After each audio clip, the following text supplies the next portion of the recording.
Morning, everybody. Welcome to this morning's edition of Tech Talk. It's going to be a 20 maybe plus minutes this morning, so let's get straight into it. If you recall, last time around we ended up with the actual air test that was done on the underground drainage work, and it was all down to getting that 35 millimeters of water, or that head of water, to make sure that your underground drainage is sound. And if you recall, we were given 3 minutes and the pressure is not allowed to drop to 25 millimeters head of water. That was the air test for underground drainage. Now 4.27 from the same document is the test for discharge pipes and vent pipes. The same thing applies. After a drainage installation has been completed, the discharge pipes and ventilating pipes shall be tested as follows. All traps shall be filled with water. You obviously want the thing to be airtight. The outlets of all ventilating pipes shall be plugged, and the air test described in 426 shall be applied, and the criteria for passing the test shall apply. So same thing than what we did for the drainage. We'll go through that whole system. I'd just like to add that as far as the pipe work and that is concerned, it's not the biggest bit when we get to the final. 10252 explains in detail, which I can't afford to do in 20 minutes, but the primary object of the performance test is to determine whether a loss of water seal from the traps of sanitary fixtures, normally served by a common discharge pipe or drain, would be experienced due to the development of negative pressures, which may cause self-siphonage or induce siphonage, or both to take place. So basically the requirement is, I'm just going to go to the crux of the whole matter, is that the test procedure ensure that all sanitary fixtures to be discharged simultaneously are filled with water to the overflowing level. In other words, you fill the basin to the overflow. Then simultaneously discharge all the sanitary fixtures contemplated in B above, flush toilets, and discharge sanitary fixtures by removing their plugs. You go through that whole process, you'll see that there's actually a means to check the depth of the water seals, but you have to go through, as far as a new build is concerned, if it's multiple or it's non-residential commercial type buildings, you have things in ranges. Make sure that your pipe sizing is correct, make sure that your venting is done properly. Then you'll see that you'll need to repeat this at least 3 times to make sure that the system works. But like I said, rather refer to 10252, read it in detail, and you'll find that it's not that hard. If it was plumbed properly, you shouldn't have any hassles in passing that test. Then we get to the final inspection. This may vary from local authority to local authority depending on the way they operate. Basically, I would start off by saying proof of qualification of plumber if unknown to the official or the auditor, or vice versa. In other words, if you're working in an area where you don't normally work, take your card or take your proof of qualification along, because one of the requirements by law is that you need to be qualified plumber to do this work. So take your proof of qualifications along.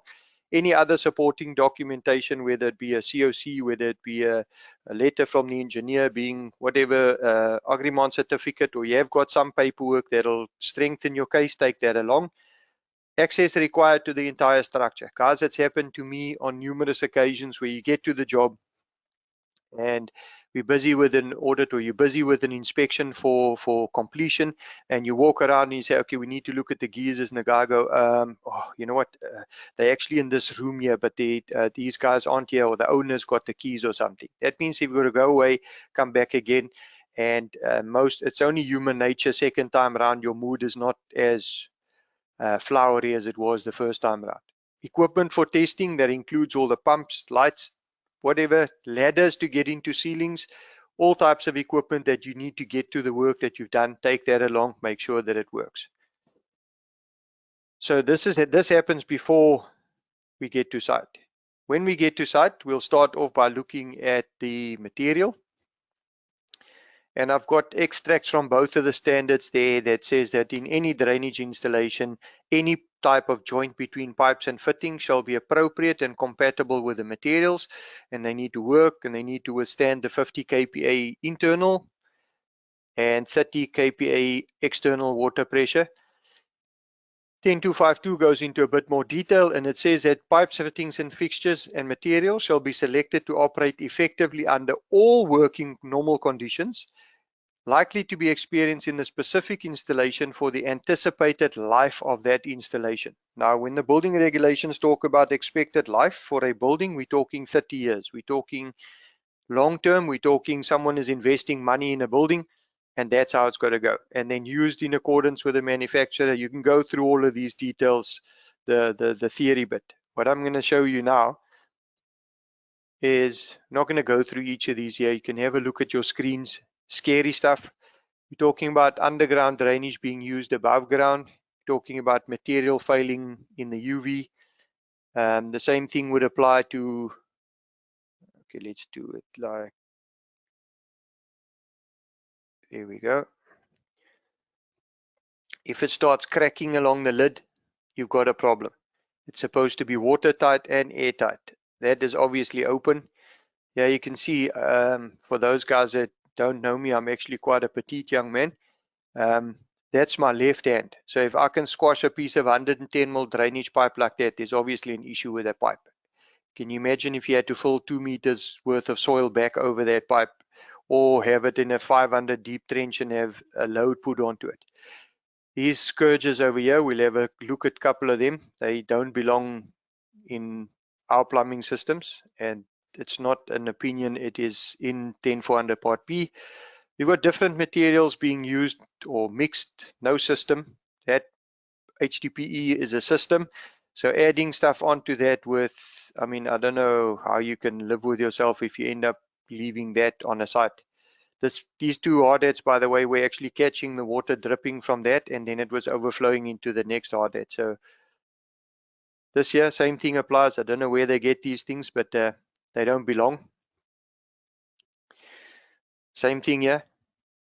Here we can see this is plain degradation. This is left out in, this was actually in PE, both of these.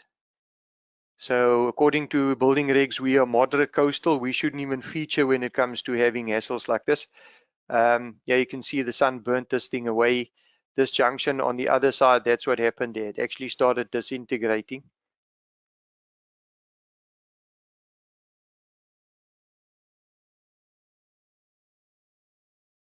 Sorry, I just need to go back one. Here we go. See, this material failed. And then when we look at these two here, these are one manufacturer. This is what's currently on sale, available in our stores for plumbers to install. And then when you look at this junction and you look at this junction here, this is the legit one. This is the one that the spec or the standard says it needs to be swept into that stack at a 50 mil radius coming in here. The new ones that are available, that actually flushes straight across into the oncoming or into the opposing branch without any hassles.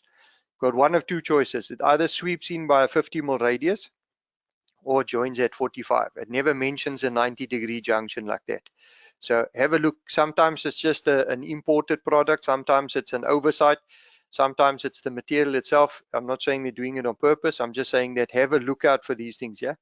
This here happened to be one of these flexible connectors.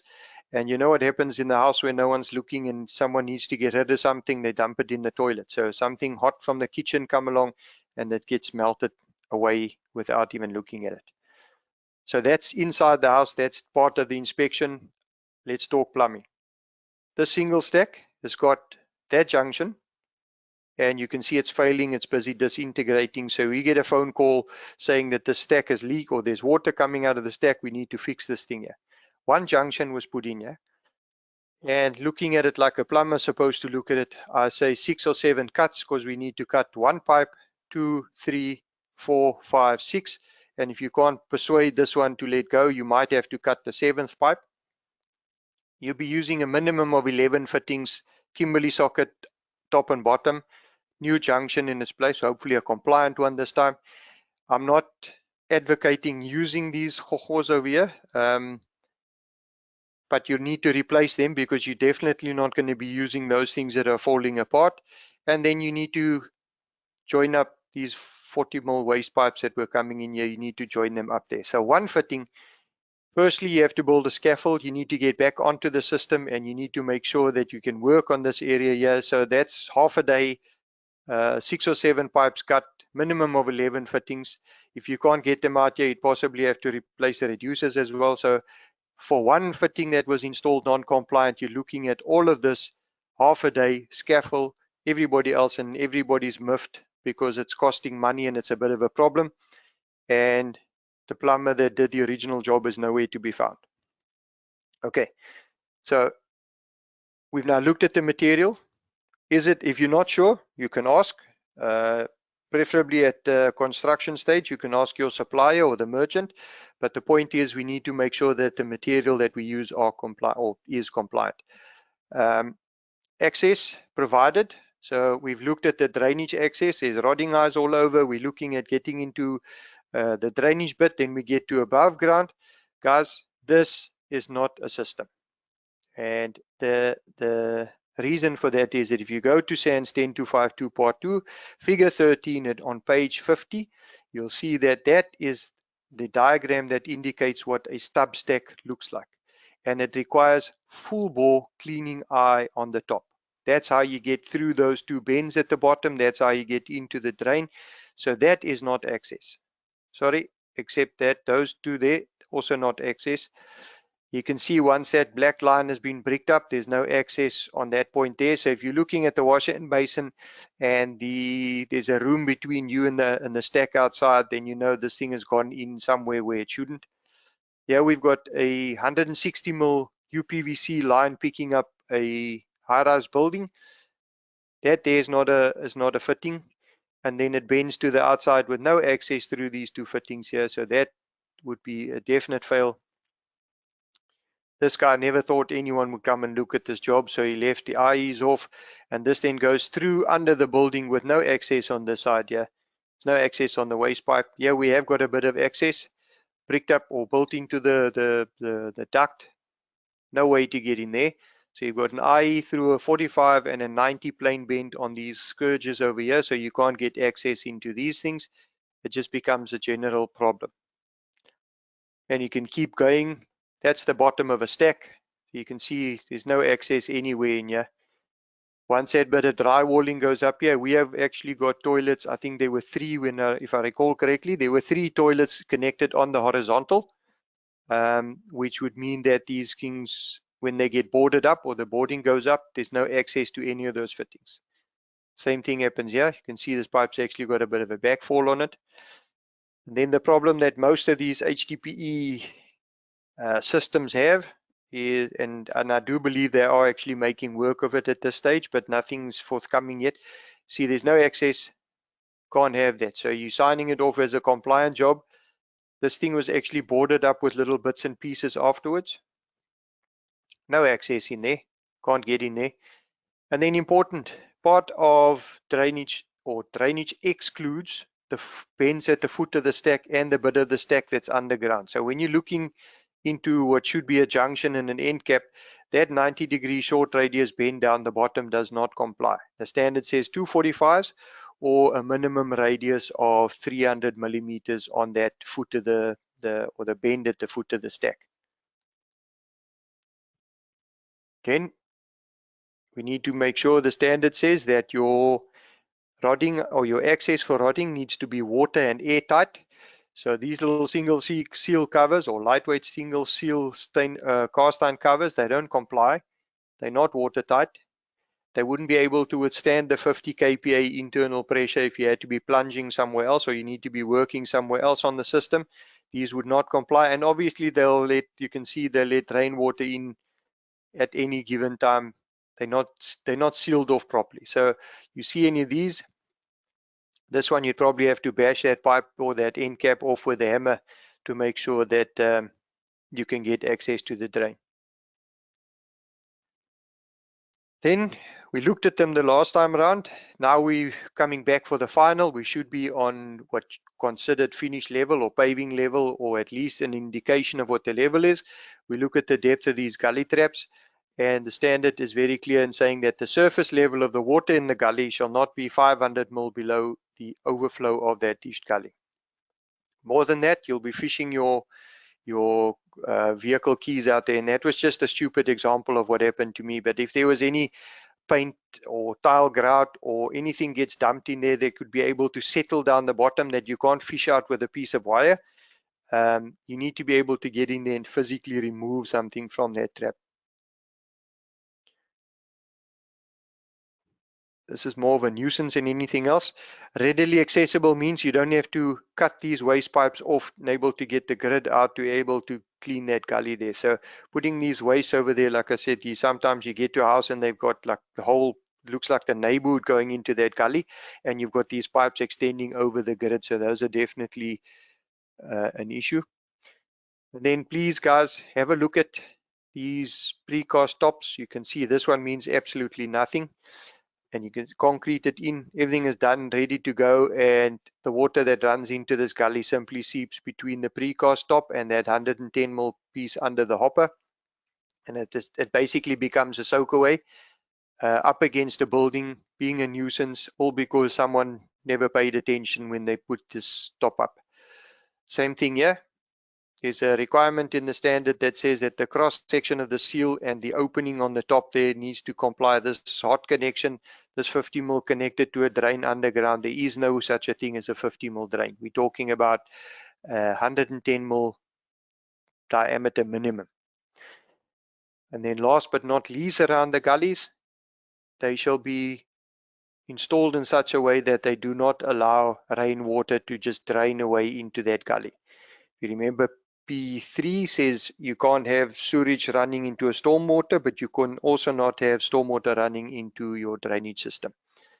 This one here, there was about 4 of them on the same site. You can see this is for the dwelling and the carport. Both of these downpipes discharging into a gully, the gully connected to the drainage system. So if you're not going to have a precast top allowing that, then this would definitely, this actually, I think this ended up as being a fine for illegal discharge. Then we move along to venting, which is a huge stumble block with about every other multiple residential dwelling, because the architect didn't want to see this or the client didn't want to see this. There's some examples of what they shouldn't be looking like. That's on the level of the window. It's undersized for the application. It's not gone through the roof. It's not far away from anything, so that's pretty much useless.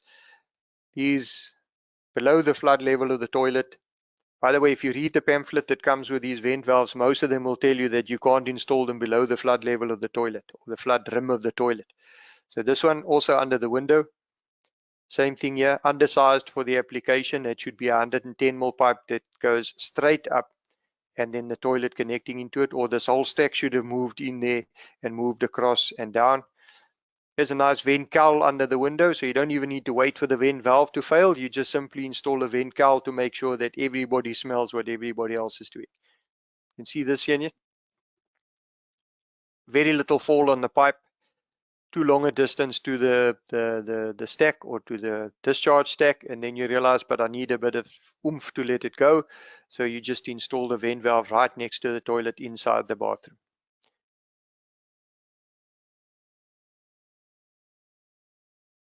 Okay, 2 things I'd like to say about venting. The first one is, guys tend to think that, okay, let's start on the right hand side. If you look at 10252, it says when deemed acceptable, an approved type vent valve or valves may be used to provide controlled ventilation to supplement. In other words, you help or you add on to, in some circumstances, to replace vent pipes required in 6421, which we'll deal with, or we'll have a look at the requirements. And then it says any drainage installation shall be provided with at least 1 open vent pipe. There's nothing that precludes putting more in, but you will have 1 open vent pipe. So you can read through the requirements there, and the point is that you need to be able, when it comes to the vent valves, you can't put them inside the building. They shall be able to handle the flow of air that's required.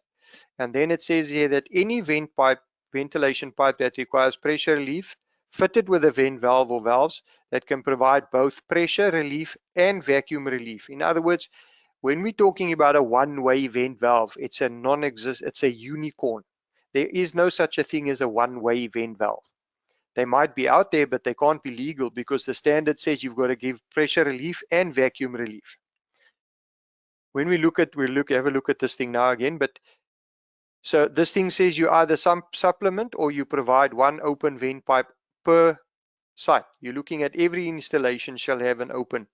Now we go to 10400 Part P, which is the one that the building inspector brings to site to look at your job. And the requirement is straightforward. When you go to 418.6 in 10400 Part P, it says a ventilating pipe or two-way vent valve. In other words, when you look at these requirements here, which is basically this little picture over here, the same rules apply. A vent pipe and a two-way vent valve is exactly the same thing in the eyes of this documentation here. So then if you look at it like this, you can read through there, it's 2.5 meters up from natural ground level, 2 meters up and 5 meters away from the window, 100 mil above the roof and 2.5 meters above an accessible slab. So if this was a deck, you can't have this vent sitting more or less than 2.5 meters up there. Straightforward, there's 4 rules. You keep away from those there, your installation is no problem. We spoke about material earlier. Let's have a last look at the vent valves and the vents over here. And this is something, it's not hammering material, or it's not hammering anyone. This is what the building inspectors are supposed to be looking at. There's a standard for a vent valve that is SANS 1532. You can ask your supplier or your merchant, whatever, whether it complies or not. All is the standard, or the main requirement is that it opens under 100 pascals of vacuum. In other words, when that drain needs to go, your air would be popping in here, and once it's done, it should close back down, and it opens above 300 pascals. So if there's back pressure, or there's a thing at the semi-blocked, or there's a sharp bend at the bottom there, and it needs to have a bit of relief, then it would actually open up at 300 pascals of pressure. And the reason I slipped this in here is to see that both of these values are way behind or way below the value for a trap seal. So this trap seal will be safe forever and a day as long as this valve functions. But now when you look at this, these valves, these two are the same. See, they're the same size, the same thickness, everything else. So they can't be 100 and 300 because they're the same. And then what happens is these things deform, or they end up looking like this one, and then that valve becomes an open vent under the window. So ask for approval, ask for the unit that you're buying. If you're going to be installing it as per the standards, make sure that you get one that actually complies. Okay, these are the common sense ones, the ones that give everybody hassles. Here you can see no fixations on the pipe. You've got an underground pipe above ground, so instead of having a 4x2 junction on the line here or on the stack here, we've got a Y junction with them like just plunging into the junction there. So that's obviously open to the whole drainage system. So good luck to the guys got windows into this duct. That's an issue. Yeah, you can see that's a toilet discharging into the hopper or below the hopper on a gully. None of these pipes fixed. You can see it's just all around. This one we actually got called. You'll see that this has got a slight backfall here. Yeah, after every second or third flush, they tell me that this bend keeps on popping off. And when we went to site, we realized that the guy, except for the legal connections in it, but this offset that was made here is supposed to have 300 diameter radius bends on it. And then every time the thing flushes and the solids heat here, that bend just keeps going. So the short-term solution was just putting a spike in the right place and sorting it out. Yeah, you can see this thing is spiked above the ground, but there's nothing holding the waste pipes or the 110 mil up against the wall. So guys, basically, when you're looking at or you're going through a job, you'll see that if it's something that you wouldn't have done as a plumber, then obviously it's a bit of an issue. Yeah, you can see sagging on the pipe, not enough gradient on these discharge pipes, issue, query, fail. Same thing, obviously this was not even to be looked at. Then the last important thing that we need to remember, you have got a one pipe system, sorry, you've got a two pipe system, and then you've got a one pipe system, then you've got a single stack. A single stack is a modified one pipe system, so there's only two systems basically that you can use, three if you include the single stack as a separate one. When you look at 10400 Part P 4.13, you'll find that there are 16 or 17 rules for single stack. And the standard is very clear. If you cannot comply with every one of those rules, you need to then go back and either use a one-pipe system with individual vents and blah, blah, blah, or you need to go and you need a two-pipe system. So when you're looking at these 17 rules for single stacks, no interconnections, everything connected separately, access provided. No connections on that horizontal pipe, everything goes in there separate. See, this vent valve ended up being inside. Top and bottom not interconnected unless you've got a clear differentiation on a single stack, a minimum of 750 below the lowest fitting and the invert of the bend down here somewhere. Non-compliant, material non-compliant. Same thing happens. You've got upstairs flushing down into shower, all of this, unless there's 750 there, which on this residential premises they never had, there's an issue. And then just a quick tip. You get to a premises, you see toilet, you see waste pipe, you go inside and you see bath, shower, basin. Problem. Got 3 fittings, got 1 connection. That means that somewhere under this floor, inside this nice bathroom here, they've decided to take the bath, shower and basin out in 150 mil pipe into that point over there. Immediate fail, someone's going to be chopping up floors or moving waste pipes. That's not part of any system that's out there for us to be using. So that needs to be sorted out at the same time. Last thing, one of the rules in 4.13, that's H, the waste fixture trap shall be a P trap that has a water seal of not less than 75 millimeters in depth and shall be of the resealing type. When you look at that vent valve scenario, or you look at the rest of the system and you look at material, the seal is from there to the outlet. That needs to be 75 millimeters minimum. This one here, you can see that between the outlet and the top of that U bend there, or that bend piece here, I think it's about 10 or 12 mil difference here. That thing in total height is about 75, so there's a query there. Waterless. If you're connecting to a single stack, you need 75 millimeters of a water seal to make sure.